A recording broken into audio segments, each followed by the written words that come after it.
Salut à toi, jeune joueur d'échecs, et bienvenue pour ce petit cours sur tout ce qu'il y a à savoir sur les finales de pions.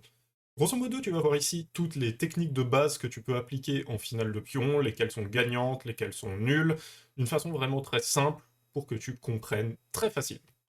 Je vais d'abord parler des principes généraux dans les finales de pions, qui peuvent s'appliquer aussi dans certaines finales, mais là c'est spécifique aux finales de pions, et ensuite je vais passer à des cas concrets avec des positions que tu peux rencontrer dans tes parties. Bon visionnage à toi, et oublie pas de t'abonner, ça fait toujours plaisir.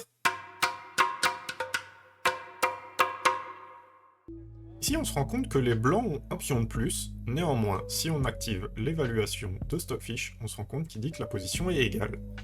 Pourquoi ça? Bah, il y a une raison simple, c'est que d'un côté, le roi, il se prélasse tranquillement sur sa case de roc, et de l'autre, le roi est très actif. En règle générale, si vous voulez gagner vos finales de pions, activer votre roi sera toujours une bonne chose. Si vous voulez savoir si votre pion va être rattrapé par le roi adverse sans avoir à calculer de manière fastidieuse, il y a une règle simple, c'est la règle du carré. Ce que vous allez faire, c'est que vous allez tracer un carré virtuel de diagonale longueur jusqu'au bout de l'échiquier. Ça fait ce carré. Si le roi adverse peut rentrer dans ce carré-là, eh bien il va rattraper votre pion. S'il ne peut pas, le pion filera sans pouvoir être rattrapé. Là-dessus, c'est au blanc de jouer. Ils vont juste pousser. Le roi ne peut pas rentrer dans le carré, on fait dame, et ça va gagner très vite. A l'inverse, dans la même position avec les noirs au trait, là, ils vont pouvoir jouer ça. Si on trace le carré, on se rend compte que les noirs sont rentrés dans le carré. Et donc, si on se fie à la règle, ils vont rattraper le pion. Il y a une seule exception à ce cas-là, c'est si le pion est encore sur sa case de départ. Parce que ici, si on trace le carré là, on se rend compte que le roi est dedans. Donc en principe, il devrait le rattraper. Sauf que, là, le pion peut avancer de 2 cases, donc on va prendre la case qui est juste devant pour tracer le carré. Et donc là, on se rend bien compte que le roi noir n'est pas dans le carré, et si on fait l'expérience,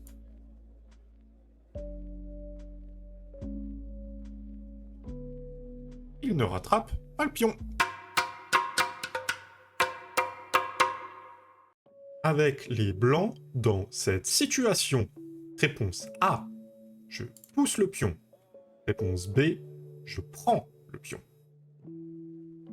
La bonne réponse était la réponse A, je pousse le pion. En fait, on va voir ça ensemble, parce que si jamais vous poussez le pion ici, vous faites échec. Tac. Et là, le roi, il est forcé de rester sur l'une de ces cases-là, là. Parce que si jamais il tente de faire une escapade, je vais vous montrer, là, on va manger. Si jamais il tente de faire une petite escapade par là, le pion avance et il est inarrêtable. C'est la grande force de pion passé lié, c'est-à-dire que vous ne pouvez pas, avec seulement un roi, aller chercher le pion de derrière, parce que sinon, le pion de devant va filer comme une flèche. Vous êtes dans cette position et vous voulez pousser l'un de vos 3 pions de l'aile dame parce que vous en avez un en plus. Maintenant, la question, c'est lequel? On va se mettre d'accord. Il y a une règle qui peut vous aider, qui est de pousser toujours en priorité le pion passé, c'est-à-dire le pion qui n'a pas de vis-à-vis. Donc là, par exemple, dans ce cas-là, on va pousser celui-ci, parce que là, il n'y a pas de pion C. Si on a 2 pions liés comme ça, c'est très facile de gagner. En fait, il suffit d'avancer le roi et d'avancer les pions. Là. Et on peut même avancer là, parce que quand vous avez 2 pions comme ça, si votre adversaire vous prend le pion qui est derrière, votre pion qui est devant, lui, est inarrêtable. Donc, il va être obligé de reculer. Vous poussez. Tac. Vous avancez, vous faites toujours le même petit piège. Là. Vous venez là. Et là, vous avancez les deux ensemble. Tranquillement, les 2 pions avancent ensemble. Et là, vous poussez le pion qui est juste devant le roi. Le roi bouge, vous passez et vous faites dame au prochain coup avec une victoire très facile. Si les pions ne sont pas liés, ça va être un petit peu plus compliqué parce que votre adversaire va faire une manœuvre typique de défense, je vais vous montrer.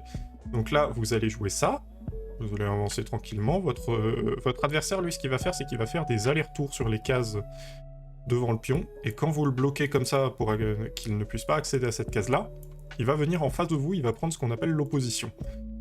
Donc vous allez faire échec, voilà, vous avancez, il va refaire ses manœuvres, et on fait ça jusqu'à arriver au bout. Tac, tac, tac, tac, tac. Le problème, c'est que si là, vous venez ici, ça fait patte, et on n'a pas envie de faire ça. Donc ce qu'on va faire, c'est qu'on va utiliser notre deuxième pion pour faire une petite poussée, et là, on va lui rendre le trait, donc c'est à lui de jouer. Il est forcé de venir là, on avance, le pion va passer à dame, et c'est terminé. On a juste utilisé ce pion pour gagner un temps.